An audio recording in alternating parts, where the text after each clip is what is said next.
Hello, everybody. It's Wednesday, April 1st. I'm Father Pat. I'm here with Carol Dawn, sitting about 6 feet away from me to my right, and we are here to give you a parish update on different things that are going on. I want to give a shout out first to our cameraman, Noah Dawn, who's making this all possible, and also a shout out to all the school kids who I hear are working very hard at home on their homework and keeping their teachers busy. I look forward to seeing you as soon as possible, so keep doing your homework and we'll see what we can do for the rest of the year. I do have an announcement about Holy Week. Now, if you know me really at all, you know that Holy Week is my favorite week of the year, and the Triduum liturgies are the high point personally and liturgically, for me, just is the way it is. And if you've been at St. Matt's for the Triduum or Holy Week over the last few years, you know that there are many, many people who work very hard for weeks and months to make sure those liturgies are as good as we can possibly do them. That is simply not possible this year because of the coronavirus and the restrictions on the number of people who can gather. And I have to tell you, it breaks my heart that we can't do what we usually do because these are great days. That being the case, we very seriously looked into the possibility of streaming the Triduum liturgies. And I'll save you all the details. We did a lot of investigating, trying, looking at stuff. St. Matthew Parish is simply not set up to make streaming a real possibility, real feasible, to do it well. In a way, the Triduum liturgies this year are good. Hopefully they will never look like this year again. We can only have 5 or 6 people present. If we're live streaming, as it turns out, I'm probably going to celebrate all these liturgies by myself. We're just not going to be able to do it. There'll be many opportunities to watch the liturgies somewhere else, and we'll address that a little bit later. I do want to, as quickly as I can, review some items from a 75-minute conference call that priests had with the Archbishop this morning. We just finished an hour ago.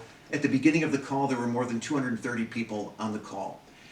The Archbishop is very, very concerned with the health of parishioners and people in general, which is why so many of the restrictions have been placed. And I want to give you some of the details that the Bishop covered. Public masses are suspended until May 3rd at the earliest. So there will be no public masses through the weekend of May 3rd, and that deadline is likely to be extended. The dispensation from the requirement to attend Mass will be extended all the way to the end of May. The Archbishop's thinking is there are people who might go back to Mass because the obligation is there, but maybe they're not healthy enough, or maybe they're not mentally ready enough to go back into a big crowd. He wants to allay any of those fears. So there won't be any obligation to attend Mass until at least the end of May. Prayer in parish churches like St. Matthew, the Archbishop said that's fine. It's at the discretion of the pastor. But he said pastors should ask themselves, are the people keeping social distancing? Are you sanitizing the places where they were? Is there hand sanitizer available? All those things are the case here at St. Matthew, so we will continue to offer that. The bishop said specifically there are to be no parking lot masses. There are to be no communion services of any kind. Communion is only to be taken to the dying. There is to be no general absolution because he fears bringing all those people together. And even if they're doing it outside or whatever, people being social beings tend to gather, and that would not be good. There is to be no distribution of palms. He wants to keep the sacramentals, which is what palms are. They're symbolic. He wants to keep the connection between the palms and the liturgy. However, at the end of his remarks, he said it is acceptable, for parishes to keep the palms for distribution later. So we will keep them for later and hope that we can give them out at some time before they're not good anymore. He mentioned that new assignments and retirements will be delayed until after June when they usually take place. That doesn't really affect us at parish here. The Archbishop said and emphasized, and I will emphasize the fact that we do not want you to fall victim to scams at this time. The Archbishop himself gets phishing emails trying to get people, get his money. He gets them himself. If the Archbishop gets them, we can all get them. And other people have gotten phishing emails that purport to be from the Archbishop when they are not. So please remember that I will never ask you for mail by email. It would either be in person, it would be in a letter, who knows, but it will not be by email. And I will not ask you to get me gift cards or things like that. So please, if you have something that says it's from me and it's asking for money, call me. But it isn't going to be from me. The Archbishop went over various government relief efforts that parishes may qualify. That's going to be important. And also he said that confirmations, when they resume, will probably be delegated to pastors because we're all going to have to be catching up with stuff we have not done. Finally, at the very end, right before leading us in prayer, the Archbishop asked that all parishes throughout the Archdiocese would ring their church bells at noon on Easter Sunday as a way of announcing the resurrection of Christ. So we will certainly be doing that. And there will be a future video coming forth, I hope, that will give you some information on where you can watch the Triduum and some resources we hope to make available to you. And last time that we did our video, I had a pretty big list of resources, and I thank everybody that kind of reached out to let me know if you were able to look at some of those, and it seems like it was well received, and so I actually found a few more that I want to talk about specific to Holy Week. Holy Week is just an amazing time to make sure that you connect with your kids and connect them to our faith, because there's just so many great things that you can do. I subscribed for our parish to be able to access resources at a place called Pastoral Center. And what we're going to do is on our website, Corinne Falski is going to give you links to these papers that are going to have resources for families, for teens, and for adults. I just want to quickly highlight what you can find there.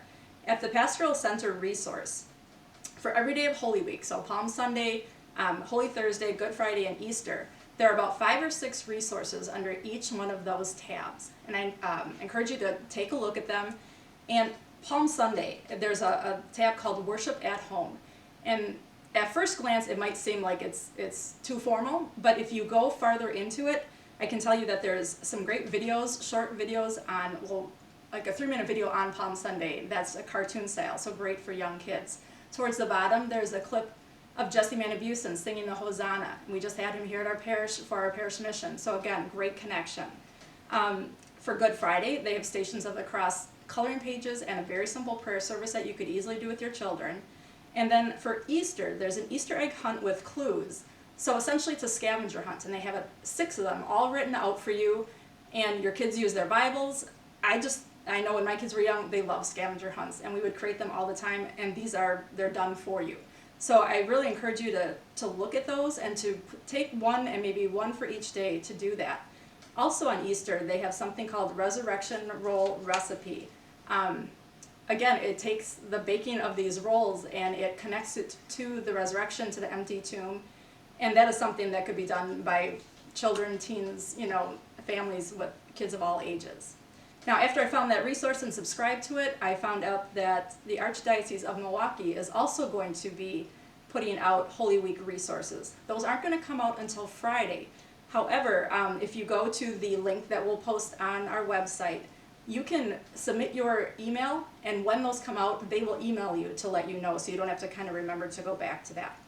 On a resource, I also have a couple links to some really great like beginner Bible type Easter stories for young children. And I also encourage you, if you have older kids or for you as an adult, look up some of the great movies that are out there about Easter and Jesus' Passion and take time to watch them. We're going to have a separate resource page for teens with some different ideas about being a servant for a week. And if a week's too long, try it for a day. For adults, and I really think teens would find this of interest as well, so I'm going to put it together. This coming weekend, there's a virtual Catholic conference. Again, online, completely free. We'll have the link on our website. But if you go to it, it's for April 3rd to the 5th. When you get to the landing page, there's going to be the choice for either the women's conference or the men's conference. And just in looking at the list of names of people that they have, they are phenomenal. I'm just like Jason Everett, Father Mike Schmitz, who I know a lot of you enjoy watching his Mass, Father Larry Richards, Jeff Cavins. So that's the kind of thing where you can register for it. If you don't want to set aside your whole weekend to attend these talks, you can kind of jump in and out of it and just listen to a talk and then maybe come back to one at a later time. So consider that as well. Our St. Matthew Prayer Network is still up and running. So if you have personal intentions, please email them to Nikki Sun. We'll have her email address on the website as well. And one final place to really consider going to is called ascensionpress.com. If you go there and sign up for them to email you things, they're going to email you live streams for Jeff Cavins going through the salvation history in the Bible. Every night they seem to have a different great presenter that's live streaming through Facebook and other resources. So if you kind of sign up at ascensionpress.com, again, those are going to come into your email and you won't have to remember to go look for them because they'll kind of come to you. What we're going to try to do with this video is it might need to be edited a tiny bit, and so we're going to try to get it posted later today, if not for sure tomorrow, April 2nd. And then there is the possibility that Father Pat will be putting together some future YouTube videos as well. Yes, I'm hoping that I can put something together on Holy Thursday, Good Friday, and the Easter Vigil, some kind of a brief video on that, and maybe one before that just to kind of explain what I'm hoping to do, because I would like to include a fuller version of all these many points that I went over with you. The Vicar for Clergy is going to be making a summary. I hope to type up a legible summary that I could send to you, including the link to this video. So you can be on the lookout for those resources.